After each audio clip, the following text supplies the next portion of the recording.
Subjetividad objetiva, geometría proyectiva. Siglos después, en el Renacimiento, una cultura con renovada confianza redescubrió a Platón, retomó su cruzada por el ideal y a la vez abandonó su alejamiento del mundo. Los artistas y los artesanos humanos marcaron el camino. El desafío al que se enfrentaron es muy básico. ¿Cómo puede una pintura bidimensional representar la geometría de los objetos del espacio tridimensional? Esto era un problema concreto y práctico. En un tiempo en que no se conocía la fotografía y en que unas significativas fortunas privadas se estaban acumulando, los patrones querían tener imágenes que ofrecieran un registro permanente de cómo eran realmente ellos y sus posesiones. A primera vista, puede parecer que nada podría estar más lejos del deseo de Platón de acceder a una realidad más profunda más allá de la apariencia superficial de las cosas. La ciencia artística de la perspectiva trata por entero de capturar la apariencia superficial de las cosas. Y sin embargo, hay un sentido en que dominar la apariencia de las cosas nos acerca a su esencia. Porque, entendiendo cómo la misma escena puede parecer diferente, según el punto de vista desde el que se percibe, aprendemos a separar los accidentes del punto de vista de las propiedades de la cosa en sí misma. Tratando objetivamente la subjetividad, la denominamos. Hasta aquí, las generalidades. Los primeros pasos de este trabajo ya nos revelan sorpresas deliciosas. Simplifiquemos el problema hasta su esencia desnuda, tomando una sección transversal del lienzo y el paisaje, de modo que ambos aparecen como líneas en la figura 10. Figura 10. Los puntos a lo largo de la línea horizontal, el suelo, se proyectan sobre un segmento en la línea vertical, el lienzo. El límite infinito de la línea horizontal, que nunca se alcanza en realidad, se proyecta pese a ello sobre un punto en el infinito real y finito en el lienzo. Punto en el infinito. Los puntos de nuestro paisaje simplificado al máximo, un plano horizontal que se reduce en sección transversal a una línea, proyectan la luz en línea recta hacia el espectador. Son las líneas discontinuas de la figura. Siguiendo esas líneas hasta su intersección con el lienzo, cuya sección transversal es la línea gruesa vertical, determinamos dónde los distintos puntos del paisaje deben aparecer en la pintura. Como se ve, los puntos cada vez más lejanos se proyectan cada vez más arriba en el lienzo, pero cuando consideramos puntos del paisaje cada vez más distantes, la velocidad a la que sus imágenes escalan por el lienzo va reduciéndose. Los rayos de luz que los conectan tienden a un límite horizontal, representado en la figura por la línea de puntos. Esa línea límite no corresponde a ningún punto real del paisaje y, sin embargo, interseca el lienzo en un punto específico. Justo ante nuestros ojos ha ocurrido un milagro conceptual. Hemos capturado el infinito. Cuando miramos el paisaje hay un horizonte. El horizonte no es una cosa física, sino una idealización. Representa la frontera de nuestra visión y yace a una distancia infinita. Y aún así, la imagen que el horizonte proyecta en nuestro lienzo es incuestionablemente real. Es un punto único y específico, el punto en el infinito. Otras maravillas nos esperan cuando restauramos tanto el lienzo como la base del paisaje, ambos un plano, a sus dos dimensiones originales. Supongamos, para simplificar, que el lienzo es perpendicular a la llanura. Ahora tenemos que imaginar muchas líneas rectas en el paisaje. Cada una se extiende hasta el horizonte, y cada una proyecta su punto en el infinito asociado sobre el lienzo. Descubrimos, sin embargo, que todas las líneas paralelas a la llanura se dirigen hacia el mismo punto del horizonte. Esto salta a la vista en la figura 11. Figura 11.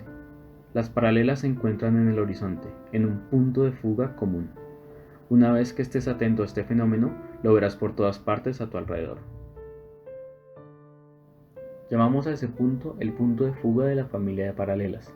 En el idioma adecuado para el lienzo, podemos decir que las líneas paralelas se encuentran en el punto de fuga. Aquí la poesía mística emerge como una descripción directa de la realidad artística. Distintas familias de líneas paralelas definen distintos puntos de fuga, que juntos definen el horizonte. Si lo proyectamos de vuelta al lienzo, el horizonte genera una línea horizontal, capturando el horizonte como una colección de puntos al infinito. El horizonte conceptual, en otras palabras, se proyecta sobre el lienzo como la línea tangible al infinito. Descubrimientos como estos emocionaron y fortalecieron al artista científico e ingeniero renacentista Brunelleschi. Desarrolló esas percepciones en una técnica poderosa para producir dibujos realistas. En un famoso experimento utilizó la geometría proyectiva para dibujar una representación precisa del aspecto que tendría el baptisterio de San Juan, en Florencia, visto desde la entrada de una catedral vecina, entonces en construcción. Como se muestra en la figura 12, lo organizó de forma que un espectador pudiera comparar el dibujo, reflejado en un espejo, como el baptisterio de verdad, revelado cuando se retira el espejo. Un agujerito en el dibujo permitía la visión. Figura 12. Artilugio de Brunelleschi para comparar su dibujo, basado en la nueva ciencia de la perspectiva, con la realidad. Espejo con agujero para mirar. Pintura con un cielo gris pulido. Línea de visión. Esta ingeniosa demostración produjo una enorme impresión en los artistas de la época, que adoptaron con entusiasmo las técnicas de Brunelleschi y las desarrollaron con ímpetu. Poco después, el júbilo exuberante de la perspectiva infundía obras maestras como Entrega de las llaves a San Pedro, lámina G, de Pietro Perugino. Lámina G. Entrega de las llaves a San Pedro, de Perugino. La alegría de la perspectiva. La perspectiva es aquí un jugador activo que aporta un sentido especial de orden, armonía y autoridad a este acontecimiento fundacional de la Iglesia Católica. El fresco está en la Capilla Sixtina. En la lámina H he esbozado el proceso por el que puedes hacer un dibujo preciso en perspectiva de un suelo pavimentado con baldosas cuadradas, visto desde frente y desde arriba, y que se extiende a lo lejos hasta un horizonte infinito. Lámina H. La hermosa construcción geométrica en el corazón del dibujo en perspectiva.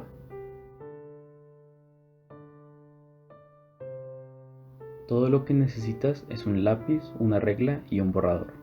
La regla que usan los artistas no suele llevar marcas de distancia.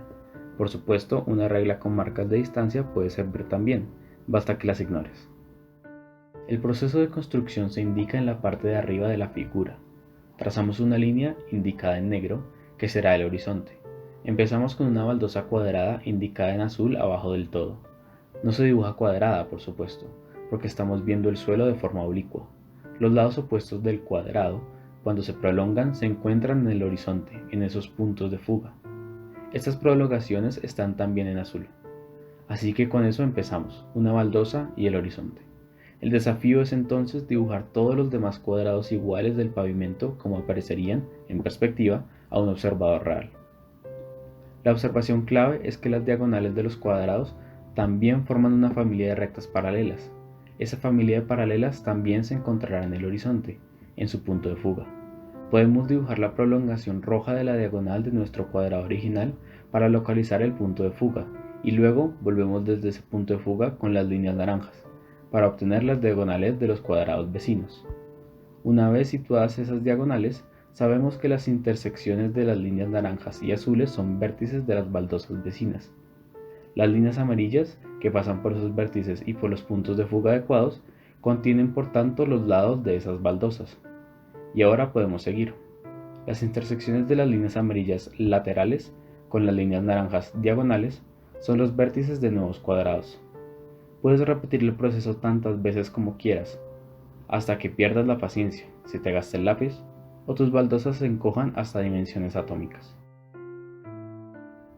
Para completar la construcción no tienes más que borrar las diagonales y, opcionalmente, poner todas las líneas del mismo color para llegar a la figura de abajo.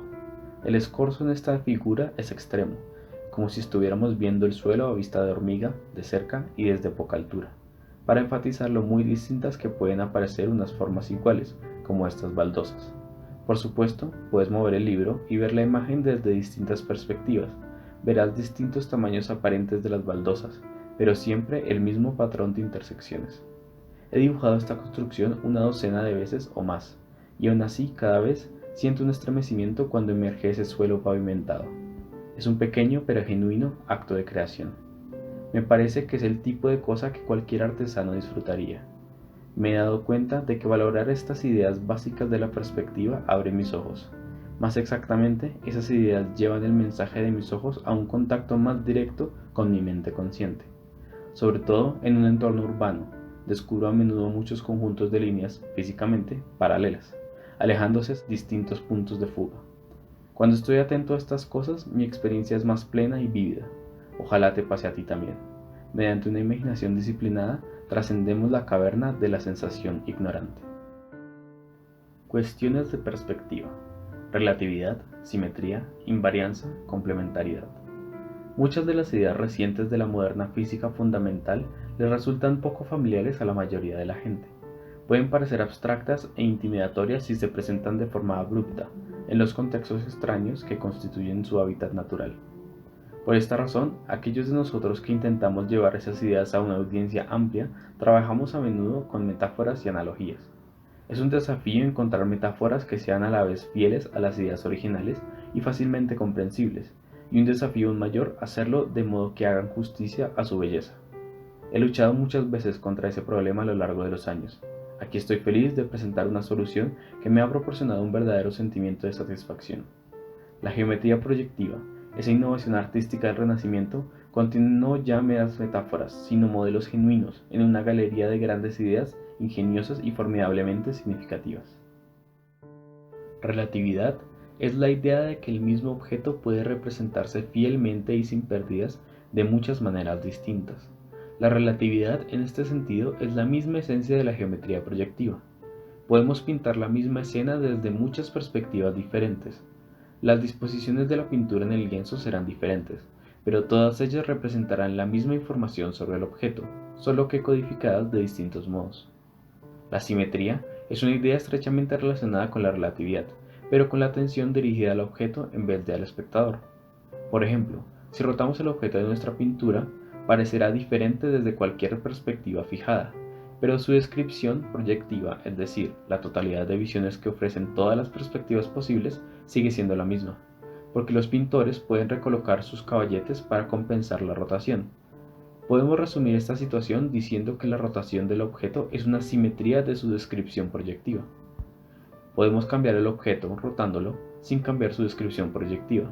Como volveremos a destacar en posteriores ocasiones, la esencia de la simetría es el cambio sin cambio.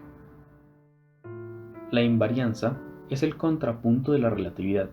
Muchos aspectos del objeto se representan de forma diferente cuando cambiamos de perspectiva, pero algunos rasgos son comunes a todas esas representaciones. Por ejemplo, las líneas rectas del objeto aparecerán siempre como líneas rectas desde cualquier perspectiva, aunque su orientación y posición en el lienzo variará. Y si tres líneas rectas se intersecan en el objeto, sus representaciones se encontrarán en un punto desde cualquier perspectiva. Los rasgos que son comunes a todas las representaciones se definen como invariantes.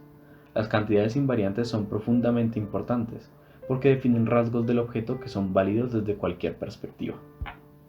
La complementariedad es una intensificación de la relatividad. Es uno de los principios profundos de la teoría cuántica, pero su importancia como entendimiento de la naturaleza de las cosas va más allá de la física. La complementariedad es, según creo, un descubrimiento genuinamente metafísico, una verdadera rara avis. En su forma más simple, la complementariedad dice que puede haber muchas visiones distintas del objeto que son igualmente válidas, en principio, pero que, para observar el objeto o para pintarlo o describirlo, tienes que elegir una en concreto.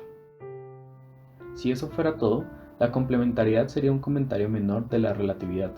La novedad que surge en la teoría cuántica es que resulta imposible que dos retratistas cuánticos retraten desde diferentes perspectivas el mismo objeto al mismo tiempo. Porque en el mundo cuántico debemos tener en cuenta que la observación es un proceso activo, por el que interactuamos con nuestro objeto de estudio. Tratemos de ver un electrón, por ejemplo. Para hacerlo tenemos que irradiarlo con luz o con rayos X. Pero la luz transmite energía y momento al electrón, y por tanto puede alterar su posición, que es justo lo que queríamos determinar. Tomando las precauciones adecuadas y jugueteando con el electrón de forma casual, podemos organizar nuestras mediciones para que capturen algunos aspectos del objeto correctamente, pero solo a costa de sacrificar otros, puesto que se destruyen en el proceso de observación. Con distintos arreglos y precauciones podemos elegir nuestra división preferida entre lo observado y lo sacrificado de diferentes formas, pero no podemos evitar tener que elegir. Al pintar el mundo cuántico tenemos que elegir una de entre todas las posibles perspectivas, y trabajar para conseguirla.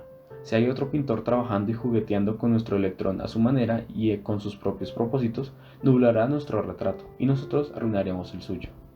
La versión fuerte de la complementariedad, la que la lleva más allá de la relatividad, es la siguiente. Hay muchas visiones del objeto igualmente válidas, perspectivas en el sentido general de la palabra, pero son mutuamente excluyentes. En el mundo cuántico solo podemos materializar una perspectiva cada vez. El cubismo cuántico es imposible. Estas grandes ideas, relatividad, simetría, invarianza, complementariedad, conforman el corazón de la física moderna.